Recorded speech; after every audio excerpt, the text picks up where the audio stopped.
चलिए आज बात करते हैं एक ऐसे हैरत अंगेज रेस्क्यू मिशन की जो लगभग नामुमकिन सा लगता था। एक ऐसा ऑपरेशन जो घर से हजारों किलोमीटर दूर दुश्मन के इलाके के ठीक बीचों बीच अंजाम दिया गया। सोचिए जरा, 4000 किलोमीटर। इतनी ही दूरी थी 100 से ज्यादा बंधकों और उनकी आज़ादी के बीच। एक ऐसा फासला जिसे पार करने की हिम्मत करना भी अपने आप में एक बहुत बड़ी बात थी। तारीख थी 27 जून 1976। एयर फ्रांस की फ्लाइट 139 में सब कुछ नॉर्मल था जब अचानक ये आवाज़ गूंजी। यात्रियों के लिए ये शब्द एक ऐसे अंतर्राष्ट्रीय संकट की शुरुआत थे जिसने पूरी दुनिया का ध्यान अपनी ओर खींच लिया था। ये फ्लाइट तेल अवीव से चली थी, एथेंस में रुकी और बस वहीं से इसे 4 आतंकवादियों ने अपने कब्जे में ले लिया। और जानते हैं उसे कहाँ ले जाया गया? युगांडा के एंटेबे। और वहाँ किसका राज था? तानाशाह ईदी अमीन का, जो इजराइल का कट्टर दुश्मन माना जाता था।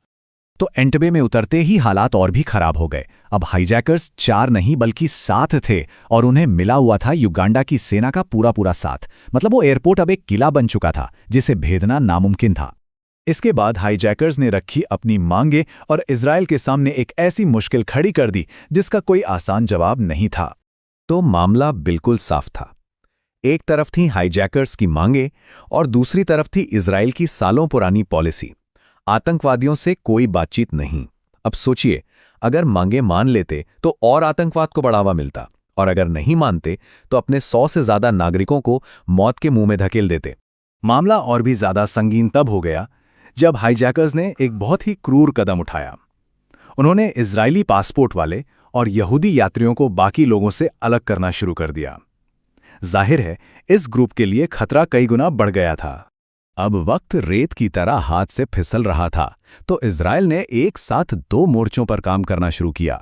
दुनिया को दिखाने के लिए तो बातचीत और डिप्लोमेसी चल रही थी, लेकिन पर्दे के पीछे एक बेहद खतरनाक मिलिट्री ऑपरेशन की तैयारी हो रही थी। बातचीत का नाटक करके किसी तरह डेडलाइन को 1 जुलाई से आगे बढ़वाया गया। यहां तक कि ईदी अमीन को नोबेल शांति पुरस्कार तक का लालच दिया गया। खैर, ये सब तो काम नहीं आया, लेकिन इजराइल को तैयारी के लिए कुछ और कीमती दिन जरूर मिल गए। नई और आखिरी डेडलाइन थी 4 जुलाई। तो ये जो एक्स्ट्रा टाइम मिला, उसमें इंटेलिजेंस जुटाने का काम तेजी से शुरू हुआ। जिन नॉन इजरायली बंधकों को छोड़ा गया था, उनसे पूछताछ की गई। फिर पता चला कि अरे, एंटेबे का ये टर्मिनल तो एक इजरायली कंपनी ने बनाया था। बस फिर क्या था, वहां से ब्लूप्रिंट्स मिले, छोड़े गए बंधकों की बातों को जोड़ा गया और रातों रात अभ्यास के लिए टर्मिनल का एक हूबहू मॉडल तैयार कर लिया गया। और इसी के साथ ऑपरेशन थंडरबोल्ट का प्लान फाइनल हो गया। तारीख थी 3 जुलाई। बातचीत के सारे रास्ते बंद हो चुके थे। अब सिर्फ एक ही रास्ता बचा था, मिलिट्री एक्शन। रात के अंधेरे में 4 C-130 हरक्यूलीज विमानों ने एक नामुमकिन से लगने वाले सफर के लिए उड़ान भरी। मंजिल 4000 किलोमीटर दूर, अफ्रीका के बीचों बीच दुश्मन का इलाका। प्लान सुनने में जितना सीधा था, उतना ही दुस्साहसी भी। कमांडोज को एयरपोर्ट पर उतरकर सीधे टर्मिनल तक पहुंचना था, वो भी तानाशाह ईदी अमीन के काफिले का भेष बदलकर। आइडिया यह था कि किसी को शक ही न हो। लेकिन यहीं पर इंटेलिजेंस से एक छोटी सी मगर बहुत बड़ी चूक हो गई थी। ईदी अमीन ने कुछ ही दिन पहले अपनी काली मर्सिडीज बदलकर एक सफेद गाड़ी ले ली थी, और ये छोटी सी जानकारी पूरे मिशन को तबाह कर सकती थी। और हुआ भी वही जिसका डर था।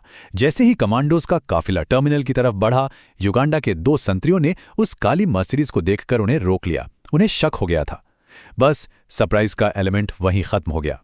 गोलियां चलने लगीं और कमांडोज को गाड़ियों से निकलकर पैदल ही टर्मिनल पर धावा बोलना पड़ा। पलक झपकते ही इजरायली कमांडोज की एलीट टीम टर्मिनल के अंदर थी। अंदर घुसते ही उन्होंने हिब्रू और इंग्लिश में चिल्लाना शुरू किया, नीचे लेट जाओ, गेट डाउन, ताकि बंधकों को बचाया जा सके और हाईजैकर्स को सटीकता से निशाना बनाया जा सके। ये रेड कमाल की तेजी और सटीकता से की गई थी, लेकिन फिर भी इसकी एक भारी कीमत चुकानी पड़ी। 7 हाईजैकर्स मारे गए, साथ ही युगांडा के 45 सैनिक भी।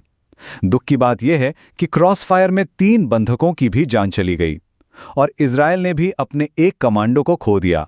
इस ऑपरेशन के कमांडर योनी नेतन्याहू। एक तरफ जहां बंधकों को तेजी से प्लेन की तरफ ले जाया जा रहा था, वहीं दूसरी टीमें ये पक्का कर रही थीं कि कोई उनका पीछा ना कर पाए।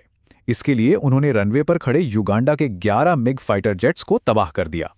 ये पूरा ऑपरेशन सिर्फ 53 मिनट में खत्म हो गया। लेकिन इसका असर इतना गहरा था कि वो आज तक महसूस किया जाता है। इस मिशन में 102 बंधकों को बचाकर आज़ाद करा लिया गया, लेकिन एक 74 साल की महिला डोरा ब्लोच, जिन्हें हमले से ठीक पहले तबीयत बिगड़ने पर पास के अस्पताल में भर्ती कराया गया था, वो पीछे छूट गईं। बाद में ईदी अमीन के आदेश पर उनकी बेरहमी से हत्या कर दी गई। इस मिशन की कामयाबी के बाद इसका नाम बदल दिया गया। इसे ऑपरेशन थंडरबोल्ट से ऑपरेशन योनातन कर दिया गया। ये नाम मिशन में शहीद हुए इकलौते कमांडर योनी नेतन्याहू के सम्मान में रखा गया, जो बाद में इजराइल के प्रधानमंत्री बने बेंजामिन नेतन्याहू के बड़े भाई थे। इतनी ज्यादा दूरी, इतनी मुश्किलों के बीच इंटेलिजेंस इकट्ठा करना और फिर ऐसा दुस्साहसी हमला, इन सब वजहों से ऑपरेशन थंडरबोल्ट का नाम इतिहास में हमेशा के लिए दर्ज हो गया। और ये सवाल आज भी पूछा जाता है, क्या ये वाकई इतिहास का सबसे साहसी और कामयाब रेस्क्यू मिशन था?